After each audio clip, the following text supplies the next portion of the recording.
नमस्कार मित्रों, यांचा अवांतर यूट्यूब चैनल पर आपका स्वागत है। अगर आप हमारे इस चैनल पर नए हैं तो इस चैनल को सब्सक्राइब करें, लाइक करें, शेयर करें और बेल आइकन को दबाएं। आज हम लोग पढ़ेंगे शिक्षण अभिवृत्ति से संबंधित महत्वपूर्ण प्रश्न भाग 2। तो आइए प्रारंभ करते हैं। पहला प्रश्न है, निम्नलिखित में से शिक्षण का मुख्य उद्देश्य कौन सा है? विकल्प है ए, पाठ्यक्रम से संबंधित जानकारी देना, बी, परीक्षा के लिए छात्रों को तैयार करना, सी, छात्रों को रोजगार संबंधी सहायता प्रदान करना और डी, छात्रों की सोच शक्ति को विकसित करना। तो इसका उत्तर क्या होगा? इसका उत्तर होगा डी, छात्रों की सोच शक्ति को विकसित करना। प्रश्न संख्या 2 है, एक प्रभावी शिक्षक सुनिश्चित करता है कि विकल्प है ए, कक्षा में छात्रों में परस्पर सहयोग की भावना उत्पन्न हो, बी, उसे कक्षा में हस्तक्षेप न करना पड़े, सी, छात्रों के बीच प्रतियोगिता हो और डी, स्थिति की मांग के अनुरूप कक्षा में प्रतियोगिता या परस्पर सहयोग की भावना उत्पन्न हो। तो इसका उत्तर क्या होगा? इसका उत्तर होगा डी, स्थिति की मांग के अनुरूप कक्षा में प्रतियोगिता या परस्पर सहयोग की भावना उत्पन्न हो। प्रश्न संख्या 3 है, एक नए शिक्षक के लिए सबसे कठिन कार्य अपनी प्राथमिकताएं स्थापित करना होता है। प्रायः वह निम्नलिखित में से किस से अपनी कक्षा का आरंभ करना चाहेगा? विकल्प है ए, कक्षा में अनुशासन लागू करके, बी, छात्रों के साथ तालमेल स्थापित करके, सी, छात्रों के साथ मजाक करके और डी, अपनी योग्यता और व्यक्तित्व के बारे में छात्रों को अवगत करवाकर। तो इसका उत्तर क्या होगा? इसका उत्तर होगा बी, छात्रों के साथ तालमेल स्थापित करके। प्रश्न संख्या 4 है, एक शिक्षक निम्नलिखित में से किस प्रकार की कार्यशैली को अपनाकर छात्रों के साथ घनिष्ठता स्थापित कर सकता है? विकल्प है ए, एक मार्गदर्शक की भूमिका निभाकर सहायता करने के लिए इच्छुक होना, बी, अपना आधिकारिक प्रभुत्व स्थापित करके, सी, छात्रों को अपने ज्ञान से प्रभावित करना और डी, सख्त नियम लागू करके। तो इसका उत्तर क्या होगा? इसका उत्तर होगा ए, एक मार्गदर्शक की भूमिका निभाकर सहायता करने के लिए इच्छुक होना। प्रश्न संख्या 5 है, निम्नलिखित में से शिक्षण की गुणवत्ता का आकलन करने के लिए सबसे उपयुक्त विधि कौन सी है? विकल्प है ए, वार्षिक परीक्षा परिणाम, बी, छात्रों की उपस्थिति, सी, कक्षा में छात्रों की पारस्परिक विचार विमर्श की गुणवत्ता की जांच और डी, कक्षा में छात्रों की चुप्पी। तो इसका उत्तर क्या होगा? इसका उत्तर होगा सी, कक्षा में छात्रों की पारस्परिक विचार विमर्श की गुणवत्ता की जांच। प्रश्न संख्या 6 है, निम्नलिखित में से अधिगम के मार्गदर्शन में शिक्षक की भूमिका का न्यूनतम महत्वपूर्ण पहलू क्या है? विकल्प है ए, निजी जीवन में आने वाली बाधाओं को नियंत्रित करने के अंतर्दृष्टि का विकास करना, बी, विद्यार्थी के लिए समुचित प्रदर्शन को दर्शाने वाले घटकों को निर्धारित करना, सी, प्रोत्साहन और नैतिक समर्थन का प्रावधान करना और डी, सतत नैदानिक और उपचारात्मक सहायता का प्रावधान करना। तो इसका उत्तर क्या होगा? इसका उत्तर होगा ए, निजी जीवन में आने वाली बाधाओं को नियंत्रित करने के अंतर्दृष्टि का विकास करना। प्रश्न संख्या 7 है, निम्नलिखित में से उच्च शिक्षा में शिक्षक की कौन सी मुख्य भूमिका नहीं होनी चाहिए? विकल्प है ए, छात्रों को जानकारी प्रदान करना, बी, छात्रों में स्वयं सीखने की प्रवृत्ति को बढ़ावा देना, सी, छात्रों के बीच स्वस्थ प्रतिस्पर्धा को प्रोत्साहित करना और डी, छात्रों को अपनी निजी समस्याएं हल करने में सहायता करना। तो इसका उत्तर क्या होगा? इसका उत्तर होगा डी, छात्रों को अपनी निजी समस्याएं हल करने में सहायता करना। प्रश्न संख्या 8 है, निम्नलिखित में से कौन सा कथन प्रभावी शिक्षण को इंगित नहीं करता है? विकल्प है ए, एक शिक्षक उत्साह के साथ सिखाता है, बी, एक शिक्षक अपने छात्रों में त्रुटि ढूंढता है, सी, एक शिक्षक कक्षा नियंत्रण के बनिस्पत शिक्षण पर अधिक बल देता है और डी, एक शिक्षक कोर्स पूरा करने के बजाय विषय को समझाने में रुचि रखता है। तो इसका उत्तर क्या होगा? इसका उत्तर होगा बी, एक शिक्षक अपने छात्रों में त्रुटि ढूंढता है। प्रश्न संख्या 9 है, यदि कुछ छात्र परीक्षा में असफल होते हैं तो निम्नलिखित में इसको किसकी त्रुटि माननी चाहिए? विकल्प है ए, शिक्षक, बी, स्वयं छात्र, सी, प्रधानाचार्य और डी, इस बात का सामान्यीकरण नहीं किया जा सकता। तो इसका उत्तर क्या होगा? इसका उत्तर होगा डी, इस बात का सामान्यीकरण नहीं किया जा सकता। प्रश्न संख्या 10 है, एक शिक्षक छात्रों का ध्यान आकर्षित करने में सक्षम नहीं है। ऐसी स्थिति में शिक्षक को कौन सा कदम उठाना चाहिए? विकल्प है ए, अपने शिक्षण विधि का मूल्यांकन करें और उसमें आवश्यकता अनुसार सुधार करें। बी, पद से इस्तीफा देना चाहिए। सी, अपने विद्यार्थियों की त्रुटि ढूंढनी चाहिए और डी, आज्ञापूर्वक ध्यान देने के लिए कहना। तो इसका उत्तर क्या होगा? इसका उत्तर होगा ए, अपने शिक्षण विधि का मूल्यांकन करें और उसमें आवश्यकता अनुसार सुधार करें। प्रश्न संख्या 11 है, एक शिक्षक का प्राथमिक कार्य है। विकल्प है ए, निर्धारित पाठ्यक्रम को पढ़ाना। बी, छात्रों का मार्गदर्शन करना और सीखने के लिए प्रेरित करना। सी, नैदानिक और उपचारात्मक सहायता प्रदान करना और डी, बड़ों की आज्ञा मानने की प्रवृत्ति को विकसित करना। तो इसका उत्तर क्या होगा? इसका उत्तर होगा बी, छात्रों का मार्गदर्शन करना और सीखने के लिए प्रेरित करना। प्रश्न संख्या 12 है, निम्नलिखित में से कौन सा कथन शिक्षक व्यवहार एक असफल शिक्षक व्यवहार के आयाम को चित्रित करता है? विकल्प है ए, छात्रों को सदैव प्रेरित करता है। बी, अनुकूल और प्रगतिशील दृष्टिकोण। सी, छात्रों के प्रति उदासीन रवैया एवं पूर्ण रूप से दिनचर्या पर केंद्रित और डी, समझ और सहानुभूति। तो इसका उत्तर क्या होगा? इसका उत्तर होगा सी, छात्रों के प्रति उदासीन रवैया एवं पूर्ण रूप से दिनचर्या पर केंद्रित। प्रश्न संख्या 13 है, निम्नलिखित में से कौन सा कथन एक अच्छे शिक्षक के संदर्भ में सही है? विकल्प है ए, कक्षा में पढ़ाए जाने वाले विषय का अवलोकन प्रदान करना चाहिए। बी, कक्षा संचार कौशल होना चाहिए। सी, अपने विषय पर अच्छी पकड़ होनी चाहिए और डी, उपरोक्त सभी। तो इसका उत्तर क्या होगा? इसका उत्तर होगा डी, उपरोक्त सभी। प्रश्न संख्या 14 है, निम्नलिखित में से एक नए शिक्षक के लिए कौन सा वांछनीय उत्तरदायित्व है? विकल्प है ए, पाठ्यक्रम में बदलाव करना। बी, मतभेदों के होते हुए भी साथी शिक्षक के साथ सहयोग करना। सी, संस्थान की कार्यप्रणाली का अनुसरण करना और डी, उपरोक्त में से कोई नहीं। तो इसका उत्तर क्या होगा? इसका उत्तर होगा बी, मतभेदों के होते हुए भी साथी शिक्षक के साथ सहयोग करना। प्रश्न संख्या 15 है, निम्नलिखित में से शिक्षक के लिए प्रारंभिक अवस्था में विफलता का मुख्य कारण किस क्षेत्र से संबंधित है? विकल्प है ए, पारस्परिक संबंध। बी, शिक्षक का ज्ञान। सी, शाब्दिक क्षमता और डी, छात्रों के साथ कठोर व्यवहार। तो इसका उत्तर क्या होगा? इसका उत्तर होगा बी, शिक्षक का ज्ञान। प्रश्न संख्या 16 है, निम्नलिखित में से किसको मुक्त प्रगति शिक्षा पर आधारित मीरम बका स्कूल विचारधारा का प्रतिपादक कहा जा सकता है? विकल्प है A, Gandhi. B, John Dewey. C, Swami Vivekananda और डी, श्री अरविंदो। तो इसका उत्तर क्या होगा? इसका उत्तर होगा डी, श्री अरविंदो।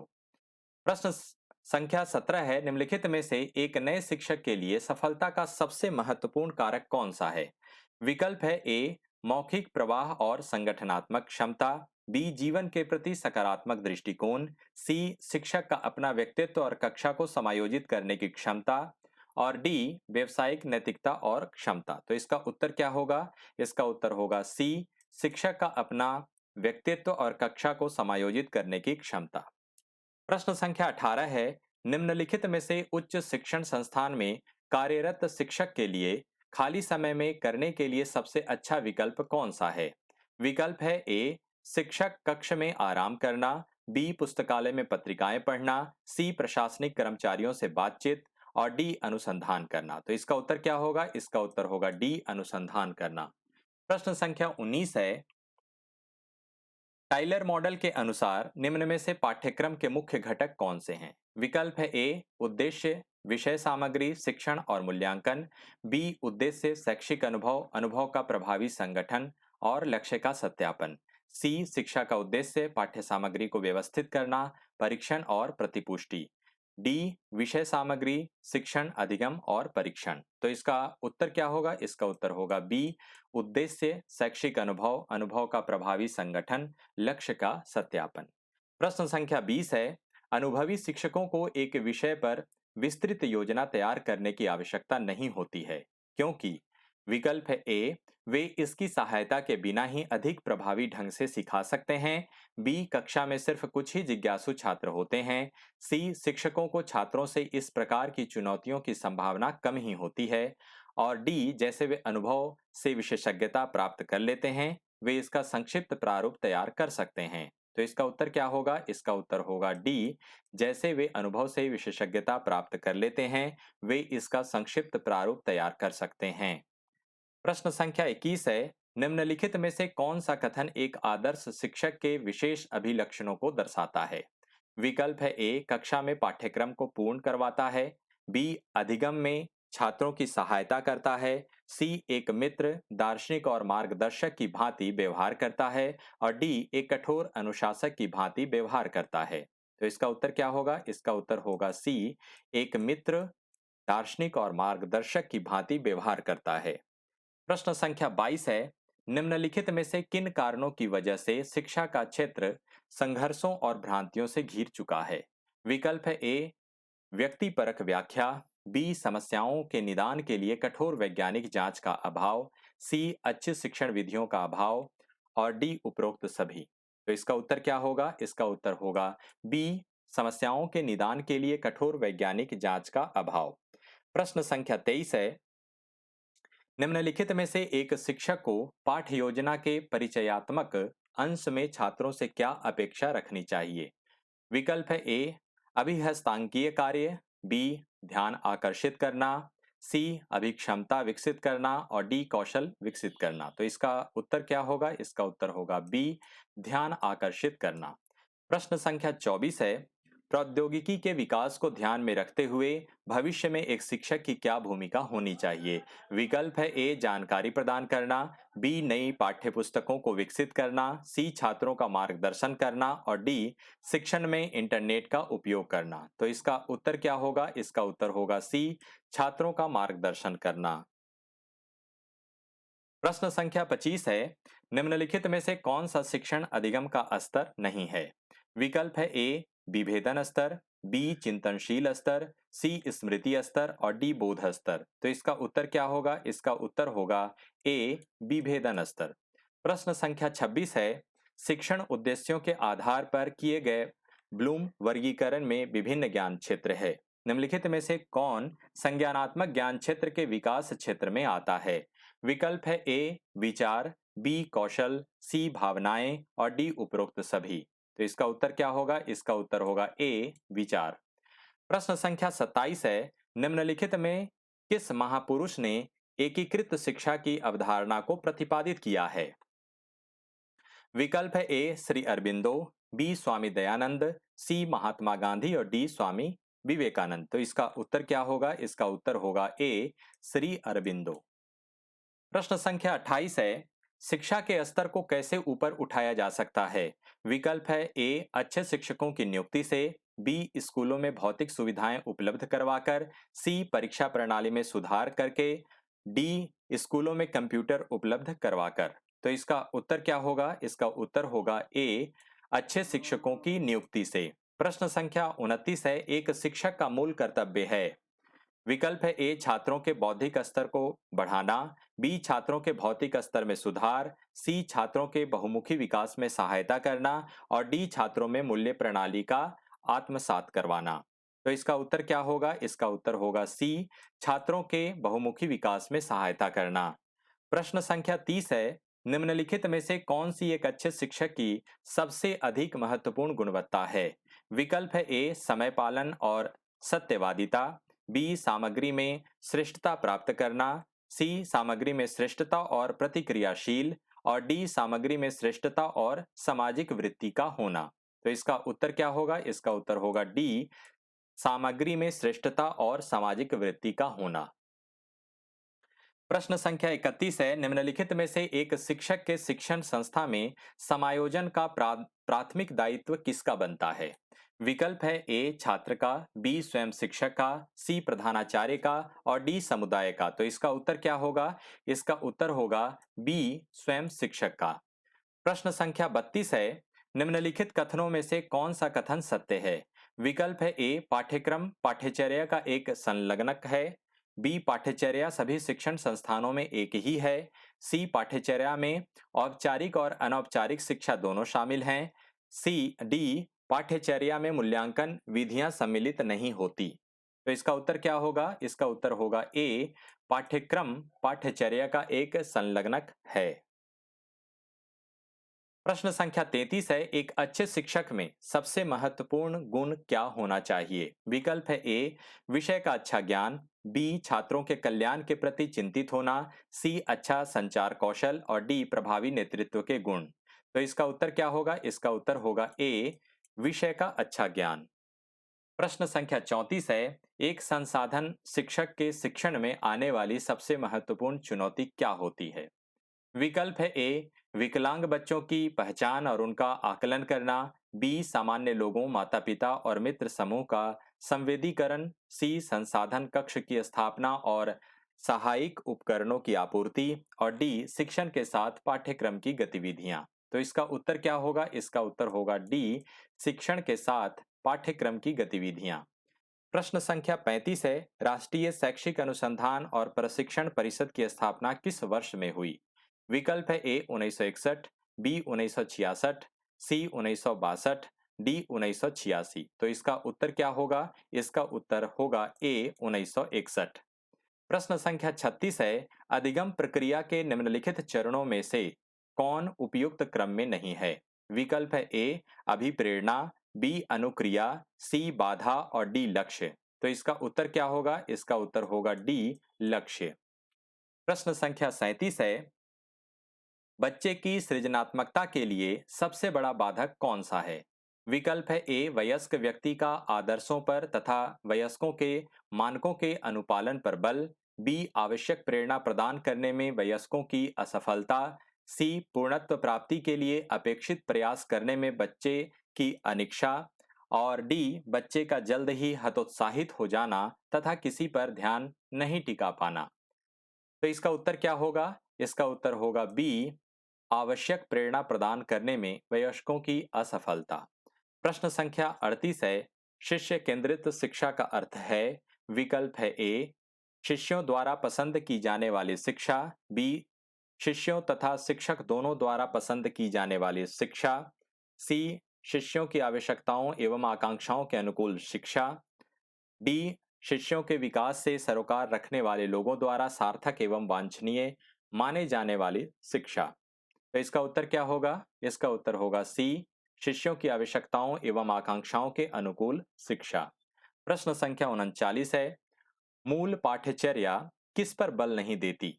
विकल्प है ए, प्रजातांत्रिक प्रक्रियाओं, बी, विषय वस्तु का सुपरिभाषित पिंड, सी, समस्या समाधान और डी, विभिन्न विषय वस्तु का एकीकरण। तो इसका उत्तर क्या होगा? इसका उत्तर होगा सी, समस्या समाधान। प्रश्न संख्या 40 है, क्रियात्मक पाठ्यचर्या के अभिकल्प में रुचि रखने वाले पाठ्यचर्या निर्माता को किसकी समझ की आवश्यकता है?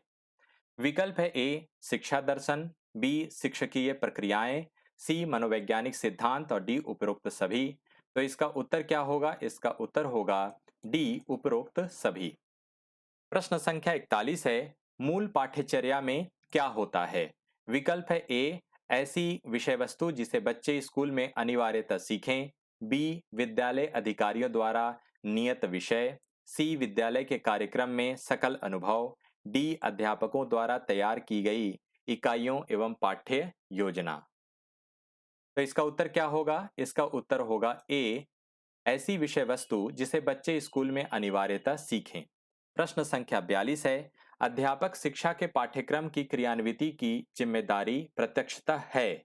विकल्प है ए, एनसीईआरटी की, बी, एनसीटीई की, सी, यूजीसी की और डी, अध्यापक शिक्षा के संस्थाओं की। तो इसका उत्तर क्या होगा? इसका उत्तर होगा बी, एनसीटीई की।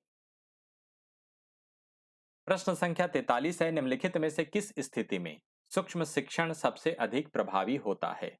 विकल्प है ए, शिक्षण अभ्यास की तैयारी के दौरान, बी, शिक्षण अभ्यास के दौरान, सी, शिक्षण अभ्यास के बाद और डी, सदैव। तो इसका उत्तर क्या होगा? इसका उत्तर होगा ए, शिक्षण अभ्यास की तैयारी के दौरान। प्रश्न संख्या 44 है, निम्नलिखित में से किस कक्षा या कक्षाओं के विद्यार्थियों के लिए सूक्ष्म शिक्षण सबसे अधिक उपयोगी होता है? विकल्प है ए, केवल प्राथमिक कक्षाओं में, बी, केवल 10+2 कक्षाओं में, सी, केवल जूनियर कक्षाओं में और डी, प्राथमिक और उच्च दोनों कक्षाओं में। तो इसका उत्तर क्या होगा? इसका उत्तर होगा डी, प्राथमिक और उच्च दोनों कक्षाओं के लिए। प्रश्न संख्या 45 है, निम्नलिखित में से किस विश्वविद्यालय ने 1961 सूक्ष्म शिक्षण की अवधारणा को प्रतिपादित किया था? विकल्प है ए स्टैनफोर्ड विश्वविद्यालय, बी दिल्ली विश्वविद्यालय, सी ऑक्सफोर्ड विश्वविद्यालय और डी जवाहरलाल नेहरू विश्वविद्यालय। तो इसका उत्तर क्या होगा? इसका उत्तर होगा ए स्टैनफोर्ड विश्वविद्यालय। प्रश्न संख्या 46 है, निम्नलिखित में से अनुदेशात्मक प्रक्रिया किस शिक्षण प्रतिमान का मुख्य घटक है? विकल्प है ए छात्र केंद्रित शिक्षण प्रतिमान, बी आगमनात्मक प्रतिमान, सी मूलभूत शिक्षण प्रतिमान और डी उपरोक्त सभी। तो इसका उत्तर क्या होगा? इसका उत्तर होगा सी मूलभूत शिक्षण प्रतिमान। प्रश्न संख्या 47 है, जॉन डेवी ने शिक्षा के क्षेत्र में किस बात पर अधिक बल दिया है? विकल्प है ए क्रियामूलक ज्ञान, बी दोहराव शिक्षण पर, सी सत्तावादी शिक्षण विधियों पर और डी उपरोक्त में से कोई नहीं। तो इसका उत्तर क्या होगा? इसका उत्तर होगा ए क्रियामूलक ज्ञान। प्रश्न संख्या 48 है, निम्नलिखित में से किस विधि से परिसंवाद या विचार गोष्ठी को संबद्ध करके देखा जा सकता है? विकल्प है ए आविष्कार विधि, बी व्याख्यान विधि, सी परिचर्चा विधि और डी प्रदर्शन विधि। तो इसका उत्तर क्या होगा? इसका उत्तर होगा सी परिचर्चा विधि। प्रश्न संख्या 49 है, शिक्षण में छात्रों से प्रश्न करने का कौशल सबसे अधिक उपयोगी क्यों माना जाता है? विकल्प है ए शिक्षण में छात्रों की सक्रिय भागीदारी को सुनिश्चित करने के लिए, बी छात्रों द्वारा तथ्यों को याद रखने के लिए, सी छात्रों को अनुशासित बनाने के लिए और डी छात्रों को परीक्षा के लिए तैयार करने के लिए। तो इसका उत्तर क्या होगा? इसका उत्तर होगा ए शिक्षण में छात्रों की सक्रिय भागीदारी को सुनिश्चित करने के लिए। प्रश्न संख्या 50 है, निम्नलिखित में से कौन सा कथन सूक्ष्म शिक्षण के बारे में सत्य नहीं है? विकल्प है ए यह एक शिक्षण विधि है, बी यह शिक्षण कौशल का अंतर्भाग है, सी हर कौशल के लिए अलग से अभ्यास चाहिए और डी प्रश्न करना सूक्ष्म शिक्षण का एक घटक है। तो इसका उत्तर क्या होगा? इसका उत्तर होगा ए यह एक शिक्षण विधि है।